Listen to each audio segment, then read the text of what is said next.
é Joana e nós estamos aqui hoje para apresentar o trabalho sobre o Programa de Prevenção de Riscos Ambientais de uma cervejaria que nós estamos criando. O nome da cervejaria é Beer Show Limitada e ela tem 200 trabalhadores, ela tem o processo de produção de cerveja artesanal, ela está escrita sob o KNAI 1113-5 e a gente vai explicar um pouco sobre a aplicação das normas regulamentadoras e a implementação da segurança e tudo que contribuiu para a elaboração do PPRA dessa empresa.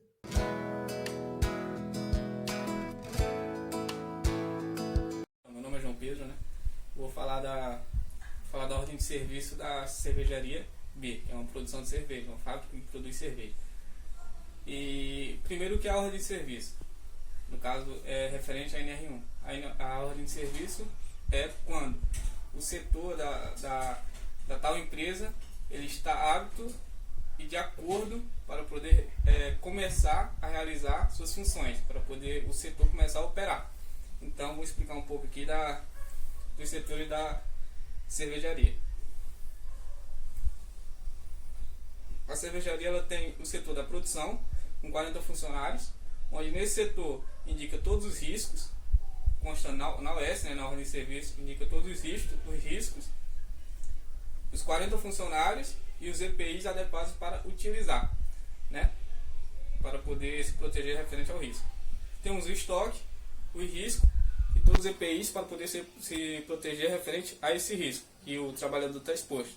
Temos o escritório, com 20 funcionários e, como eu mesmo disse anteriormente, com os riscos e todos os EPIs para se proteger em relação aos riscos. E temos os serviços gerais, com 40 funcionários, e temos também, nessa OS, temos os riscos que eles estão expostos, todos os EPIs necessários para se proteger em relação a esse risco. Então, essa é a ordem de serviço. Ela estabelece o quê? Para que um setor comece a operar, eles têm que estar de acordo. Tem que ter os riscos, e referente a esse risco, tem que ter o EPI para poder ter o controle desse risco.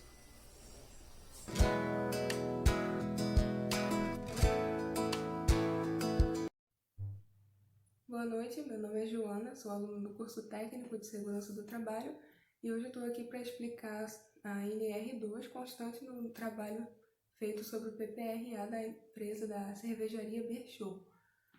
Então, a NR2 ela trata da inspeção prévia. O que isso significa?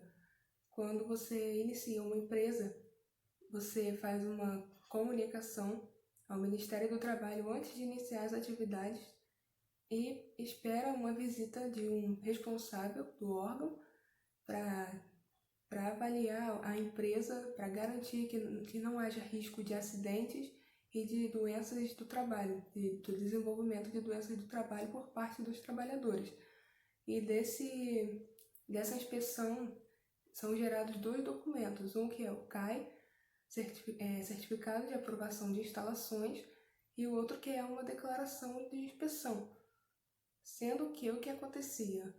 Quando a SNR ainda estava em vigor, as empresas geralmente não obedeciam, elas iniciavam as atividades sem cumprir com essa obrigação e elas comunicavam ao Ministério do Trabalho solicitando uma visita depois de já iniciar as atividades, o que vai contra justamente o nome dela, ela é uma inspeção prévia, então ela tem que ser feita antes de iniciar as atividades. Então, no ano passado, no dia 30 de julho, essa NR foi revogada. Creio eu que porque ela não vinha sendo obedecida e não faria sentido manter uma coisa que não é seguida e que não tem feito diferença, não tem sido efetiva.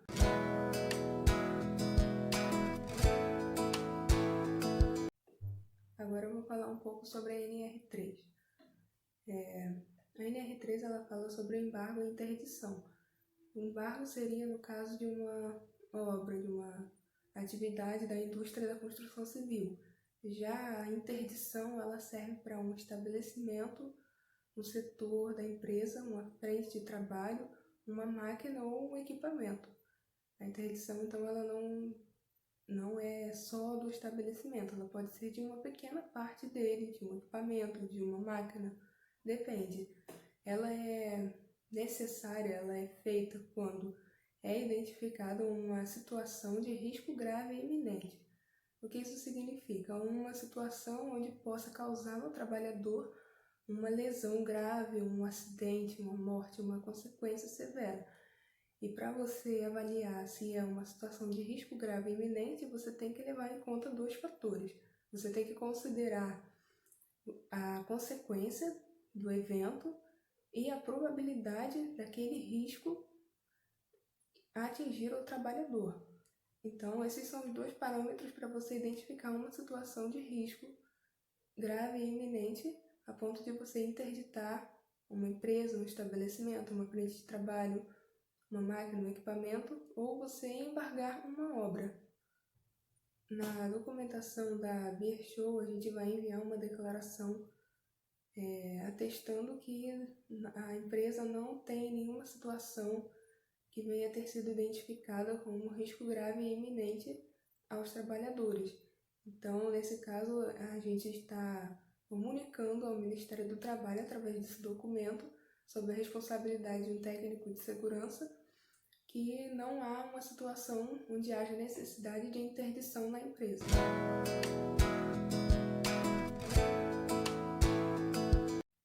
A NR4 fala sobre os serviços especializados em engenharia de segurança e medicina do trabalho. É a ANR que regulamenta o setor de segurança na empresa. Ela dá uma obrigatoriedade de o empregador implementar a segurança do trabalho na empresa dele. E ele também tem por obrigação indicar a quem ele acha que seja habilitado para isso, para elaborar o programa, mas a implementação é uma obrigação dele. Na nossa cervejaria, o dimensionamento do SESMIT, de acordo com o grau de risco 3 e com a quantidade de 200 funcionários, ficou restrito a um técnico de segurança do trabalho na empresa. Mas isso não significa que tenha que haver só um. Isso significa que esse é o mínimo que deve haver. Mas se o empregador quiser colocar 2, 3, se quiser colocar um SESMIT completo, ele é livre para isso, ele não é proibido. Então, na nossa cervejaria, nós temos por obrigação, pelo grupo, pelo número do grau de risco e pela quantidade de trabalhadores, nós temos por obrigação manter pelo menos um técnico de segurança.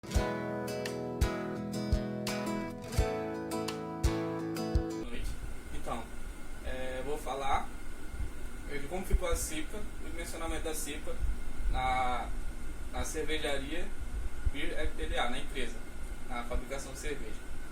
Então, primeiramente a CIPA. A CIPA tem como objetivo, né, auxiliar na implementação da segurança do trabalho no seu ambiente, né, onde trabalhamos.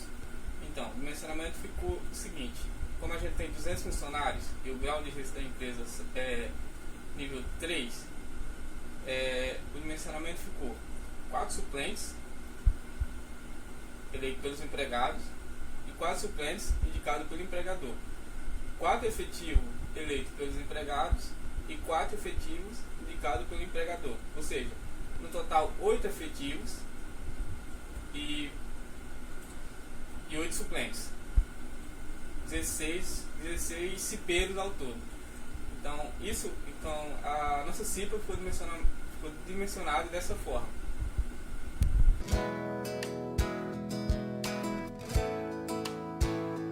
Agora eu vou falar um pouco sobre a aplicação da NR6 na empresa. A NR6, como a gente já sabe, a gente já tem estudado ao longo do curso, ela é a norma que fala sobre os equipamentos de proteção individual. Ou seja, ela estabelece o que é um equipamento de proteção individual, especifica as condições sobre as quais ele deve ser utilizado, também dá uma obrigatoriedade, dá deveres e direitos aos trabalhadores e aos empregadores também com relação ao equipamento de proteção individual. Os deveres do empregador com relação a esses equipamentos de proteção individual, os EPIs, ele é obrigado a fornecer gratuitamente aos funcionários dele os equipamentos de proteção individual adequados aos riscos aos quais o trabalhador vai estar exposto durante a realização das atividades a serviço da empresa. E ele tem que fornecer esses equipamentos em bom estado de limpeza e conservação. O que não significa que tenha que ser um equipamento novo, ele só tem que estar bem conservado dentro do prazo de validade dele, tem que estar com a manutenção em dia e tem que estar limpo.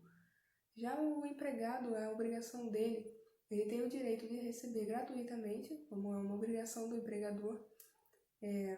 Ele tem direito ao EPI adequado ao risco. Se tiver um risco na atividade onde ele vai realizar, no ambiente em que ele vai realizar as atividades dele, ele tem o direito de receber o equipamento gratuitamente, mas também com o direito e os deveres. Ele precisa manter a higiene, ele precisa conservar o equipamento, ele precisa utilizar corretamente esse equipamento e ele precisa guardar também o equipamento em local apropriado. E na empresa ele deve ter esse local apropriado, mas a responsabilidade de guardar é dele.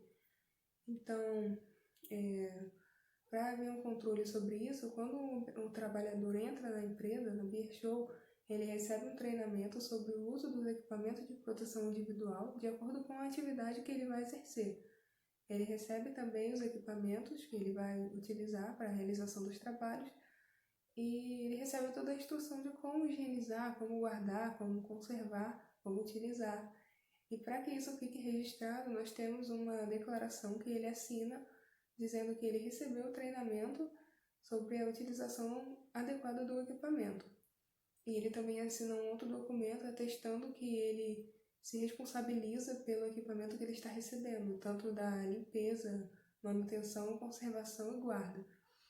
E nós também temos uma ficha de API, que ela serve para controlar quais trabalhadores receberam quais APIs. Por exemplo, um trabalhador ele vai para o setor de produção, ele vai receber um protetor auditivo, vai receber um capacete, um óculos de proteção, as luvas adequadas para a máquina que ele vai operar, o macacão, as botas.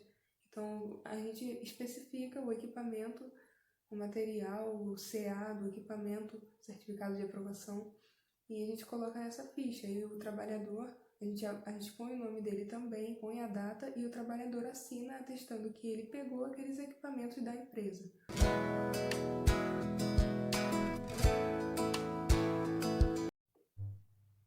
Referente à NR7, na cervejaria Beer Show, como a gente não tem no dimensionamento do CERMIT a necessidade de manter um médico do trabalho, um enfermeiro do trabalho ou um auxiliar de enfermagem do trabalho, a gente tem que contratar um médico de fora, um médico do trabalho que não fica dentro da empresa, e ele atende aquela região onde a empresa se localiza.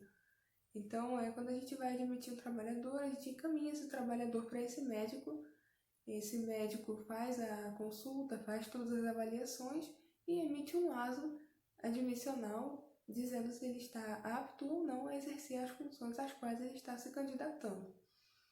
Quando o trabalhador já é admitido, com a periodicidade de 6 meses, 1 ano ou 2 anos, dependendo da atividade dele, ele precisa fazer um outro exame com o médico do trabalho. Então, a empresa, de novo, encaminha ele para esse médico do trabalho que atende a região da empresa e onde ele vai passar por todas as avaliações, vai passar pela consulta e vai ser emitido o aso de periodicidade dele. Quando o trabalhador se acidenta, por exemplo, na empresa e ele fica afastado, se por acaso ele passar de um determinado prazo, ele fica afastado até se recuperar. Ele se recuperando, quando ele retorna, é necessário que ele faça um outro exame com o médico do trabalho. Então, nesse exame, nessa consulta, o médico do trabalho ele vai gerar um aso de retorno ao trabalho, para atestar se aquele trabalhador está apto a estar retornando ao trabalho do qual ele foi afastado. Já quando você tem um trabalhador na empresa, um dos nossos trabalhadores, ele está trabalhando no setor de produção, por exemplo, e ele é promovido ou ele muda de setor e ele vai trabalhar agora no escritório, que é o setor administrativo. Então, a gente tem que caminhar ele para um médico do trabalho para passar por uma consulta e ser emitido um aso de mudança de função, porque ele está saindo da função que ele exercia e ele está indo para exercer uma nova função. Então, o médico do trabalho avalia se ele teve alguma consequência daquilo que ele vinha exercendo e avalia se ele está apto para pegar essa nova função na empresa, se ele vai conseguir exercer bem essa nova função. Quando um dos nossos trabalhadores é demitido, também nós temos que encaminhar ele ao médico do trabalho, onde vai ser feita uma consulta, vai passar por avaliação e vai ser emitido um aso demissional. Para que serve o aso demissional? Eu já estou perdendo o meu funcionário, então para quê? O aso demissional ele serve para dizer se o trabalhador vai estar saindo da empresa com algum dano na saúde dele, na integridade física dele, referente à atividade que ele estava exercendo na empresa ou referente ao ambiente da empresa no qual ele estava exercendo a sua atividade. Então, no caso da Bershow, a gente não tem uma complexidade na questão do programa de controle médico de saúde ocupacional.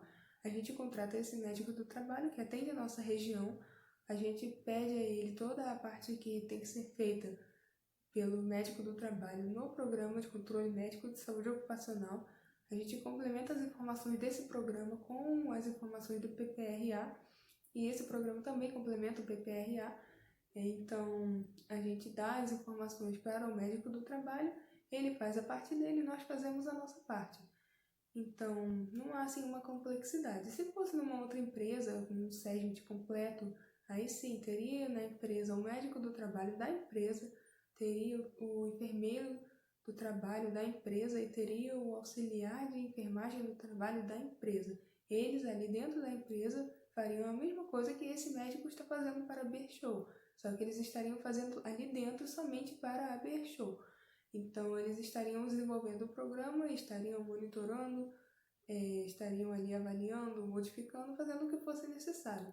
Como na Bershow a gente não tem esses profissionais disponíveis no nosso quadro de SESMIT, então a responsabilidade de revisar todas essas coisas, estar atento aos detalhes, às datas, aos prazos dos ASOS, a toda a validade do programa, isso cai sob a responsabilidade do técnico de segurança.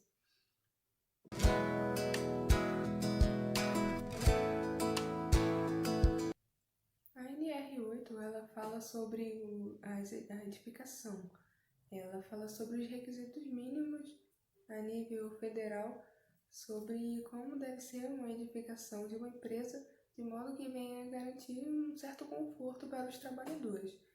Só que, como diz na própria norma, é recomendado que siga as leis estaduais e as normas técnicas oficiais vigentes. Então você pode encontrar algumas normas da ABNT e também na portaria 3.214, onde encontram-se especificações sobre as edificações.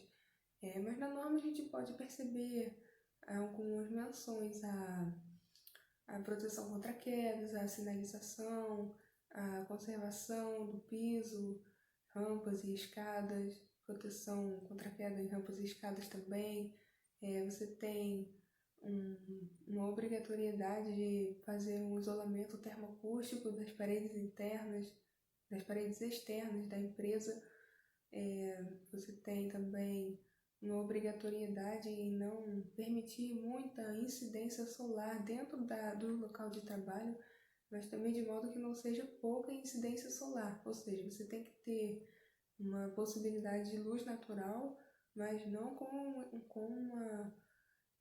não para gerar um incômodo. Você tem que propiciar ao trabalhador, de acordo com essa NR, um ambiente confortável para que ele possa trabalhar, um ambiente com boas condições, onde ele não vai ter umidade, onde ele não vai ficar exposto às intempéries do tempo, onde ele vai poder exercer a função dele sem pegar chuva, sem vazamentos de água, sem ficar o sol na cabeça dele, por exemplo, um local onde ele possa circular sem que haja alguma depressão no piso, alguma saliência no piso, onde ele vai tropeçar e se acidentar, onde ele possa passar por uma rampa, uma escada, e ele tem ali um corrimão, um guarda-corpo, onde ele não vai cair, caso ele se desequilibre. Então, é uma série de medidas que a gente tem. Para a Bershow, a gente tem o seguinte, nós não temos um segundo pavimento, nós só temos o primeiro. Então, a parte de proteção contra queda, a gente aplica na parte de estocagem, mas não da mesma maneira que se fosse uma escada ou uma rampa. Nós temos rampa no local de carga e descarga do produto. tanto do produto quanto da matéria-prima. Nós temos um local de descarga na empresa, ali nós temos uma rampa onde nós temos o piso que esteja em bom estado de conservação, também as paredes de toda a empresa. O piso não apresenta saliência, não apresenta depressão. Então, ou seja, está tudo adequado ao que é pedido na norma e está tudo de acordo também com as normas da ABNT e com a portaria 3.214. Então, também não só falando de pisos, a gente tem também as paredes, tem o estado de conservação dos vidros, o sistema de proteção contra incêndio. Então, tem uma série de coisas que a gente tem que atender na empresa. Também a parte elétrica, tudo ali na edificação. Nós fizemos um checklist no ambiente, um checklist geral de toda a empresa, onde nós avaliamos a parte elétrica, a parte de equipamentos, transporte e manuseio de materiais. Nós avaliamos também as condições da edificação, as condições do piso, da rampa, da área de circulação, o local de armazenamento da carga, da matéria-prima, do produto final também. Se a gente está ali seguindo a recomendação estadual de ter um afastamento de 0,5 metro das paredes. Então, nós fizemos de tudo para atender às normas e nós fizemos o checklist e tudo ficou comprovado e registrado que nós estamos de acordo com as exigências legais. Então, a NR8 ela foi mais uma aplicação que nós fizemos.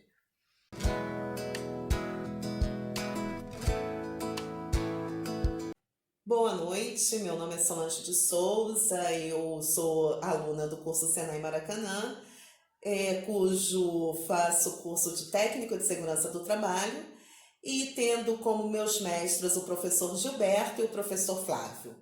Eu venho falar da importância do PPRA numa empresa, da aplicação, venho falar da importância da aplicação desse documento numa empresa. O PPRA é de suma importância, né, porque ele tem como objetivo garantir a integridade dos trabalhadores, né, a saúde e a integridade dos trabalhadores de acordo com a NR9. O mesmo busca gerar uma metodologia que antecipa a avaliação dos riscos ambientais, né, que existem ou possam existir no ambiente de trabalho. Esse documento, ele é feito uma vez no ano, ou conforme a NR9, sempre que necessário, ele também tem que passar por uma avaliação.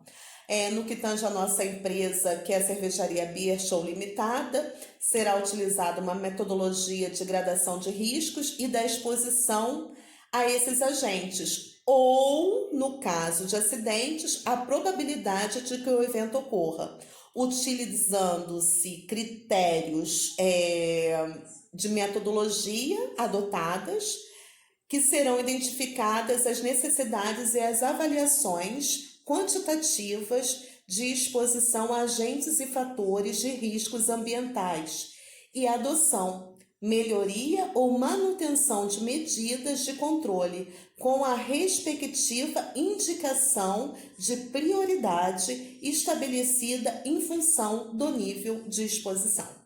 Então é isso. Boa noite a todos.